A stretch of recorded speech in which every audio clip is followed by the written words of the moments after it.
Here I have the dot structure for the ethene or the ethylene molecule, and we can see there's a double bond in this molecule. We can also see that each carbon is bonded to 3 other atoms. So if I look at the carbon on the left, right, it's bonded to 3 other atoms.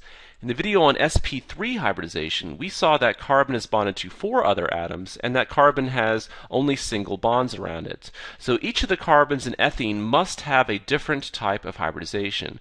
To figure out what type of hybridization these carbons in ethene have, let's look at the orbital notation showing the 4 valence electrons of carbon. So down here I have the excited state, meaning I've already shown one of the electrons being promoted from the 2s orbital up to what used to be an empty p orbital.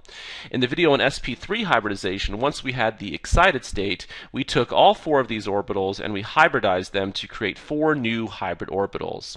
And in this example, since carbon is only bonded to 3 other atoms, we only need to create 3 new hybridized orbitals. So to create those 3 new hybrid orbitals, we're going to promote the s orbital up in energy. So here's our s orbital with its 1 valence electron promoted up in energy. And we only need to create 3, so we're only going to demote 2 p orbitals this time. So we go ahead and demote 2 p orbitals. Each p orbital had 1 valence electron in it like that. That leaves one of our p orbitals untouched. So we're going to leave 1 p orbital untouched. We're not going to hybridize that p orbital. So now we no longer have an s orbital here. We're going to hybridize it with the other 2 p orbitals to create what we call an sp2 hybrid orbital. This is no longer a p orbital. It's now been hybridized to form an sp2 hybrid orbital. And this last p orbital as well. It's no longer a p orbital. It's now an sp2 hybrid orbital. And we call this sp2 hybridization because our new hybridized orbitals were formed from 1 s orbital and 2 p orbitals. So this is sp2 hybridization. And now we can say that each of the carbons in the ethene molecule are sp2 hybridized, right? So this carbon is sp2 hybridized, and this carbon is sp2 hybridized, like that. Our new sp2 hybrid orbitals, right, were made from 1 s orbital and 2 p orbitals. So we could say that our new hybrid orbitals contain approximately 33% s character and 67% p character. And so when the quantum math is done to predict the shape of our new sp2 hybrid orbital, it's going to have a little bit more s character than what we saw for the sp3 hybridization. So when I show a carbon that's sp2 hybridized, it's going to have, according to the quantum math, a larger frontal lobe and then a smaller back lobe here, like that. Now again, if we compare an sp2 hybrid orbital to an sp3 hybrid orbital. An sp2 hybrid orbital has more s character, and we know that an s orbital is a little bit smaller than a p orbital. So the fact that an sp2 hybridized orbital has more s character than an sp3 hybridized orbital means that these are going to be a little bit smaller, right? My orbitals are going to be a little bit smaller in an sp2 hybrid orbital than an sp3. And this is going to affect the length of a bond when we're talking about carbons that are bonded together that are sp2 hybridized. Let's go ahead and try to draw the ethene molecule showing these sp2 hybrid orbitals, right? So if I go back up here and look at the dot structure for ethene, each carbon in ethene is sp2 hybridized. So each carbon in ethene is going to have 3 sp2 hybridized orbitals. Each orbital is going to contain 1 valence electron. So let's see if we can draw that. And we're going to try to show the ethene molecule, and I'll start with the carbon on the left here, and it's sp2 hybridized, so it has 3 sp2 hybrid orbitals. Once again, I'm going to ignore this back lobe here because it's too confusing, so I'm just going to put the front lobe, and I'm saying that represents an sp2 hybrid orbital. All right, I need 2 more, so this carbon has a total of 3 sp2 hybrid orbitals. Each hybrid orbital has 1 valence electron, so I'm going to go ahead and put in the 1 valence electron, like that. All right, there are 2 carbons in ethene, right? Each carbon is sp2 hybridized. So this other carbon also has 3 sp2 hybrid orbitals, and each of those orbitals also has 1 valence electron. So I'll go ahead and put in my valence electrons. All right, there are 4 hydrogens in the ethene molecule, 2 hydrogens on each carbon.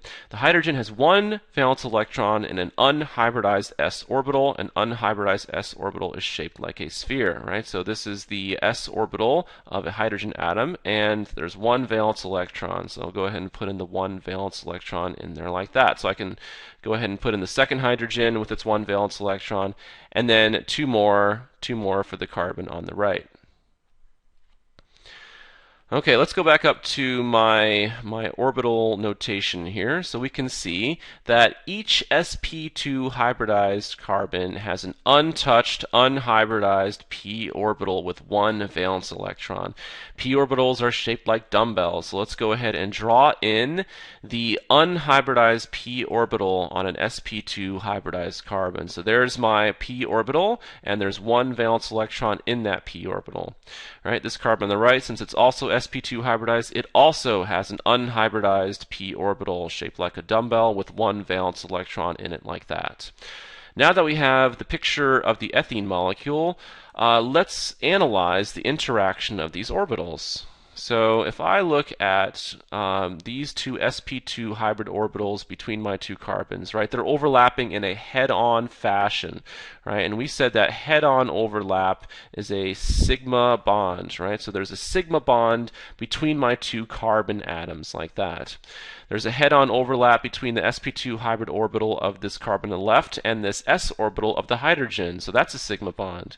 This must be a sigma bond, right? This must be a sigma bond, and then this one as well. So there are a total of 5 sigma bonds in the ethene molecule. Let's look at these p orbitals.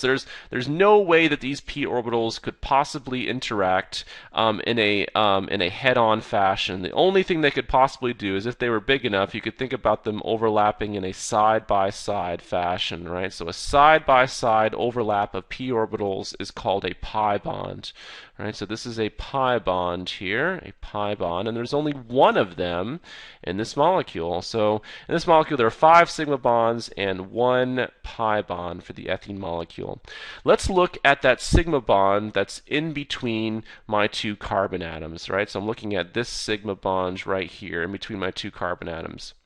Remember that we said sp2 hybridized orbitals are smaller than sp3 hybrid orbitals, and that means that these 2 carbon atoms are closer together in space, which means that the bond length is shorter, right? So since these carbons are sp2 hybridized, it's going to be shorter. And since we have 1 sigma bond between my 2 carbons and 1 pi bond, this is a double bond. And so this is one way to explain why a double bond is shorter than a single bond. It has to do with the fact that sp2 hybridized orbitals are smaller than sp3 hybridized orbitals. Let's draw one more picture where we can show the p orbitals a little bit more clearly. So I'm going to go ahead and sketch in the ethene molecule one more time, and I'm first going to show the single bonds, right? So the 5 single bonds, the sigma bonds. So this is the skeleton of the molecule. And I think this is a good time to point out that it's these hybridized orbitals that are going to help determine the geometry of the molecule. So the ethene molecule turns out to be planar overall. So everything is planar. So you could think about all these atoms being on the same plane, like a flat sheet of paper, like that. And when we go ahead and draw in our pi bonds, pi bond, there's only 1 of them here, right? This carbon has a p orbital. I'll draw it a little bit bigger, right? And this carbon also has a p orbital. If I draw it big enough, I can show the fact that they can overlap side by side like that, right? So maybe I should have chosen a different color here, but you can see that there's some side by side overlap above and below the single bond between the 2 carbon atoms. And so this pi bond is going to prevent free rotation, right? If there were only a single bond between those 2 carbon atoms, we could have free rotation about that bond.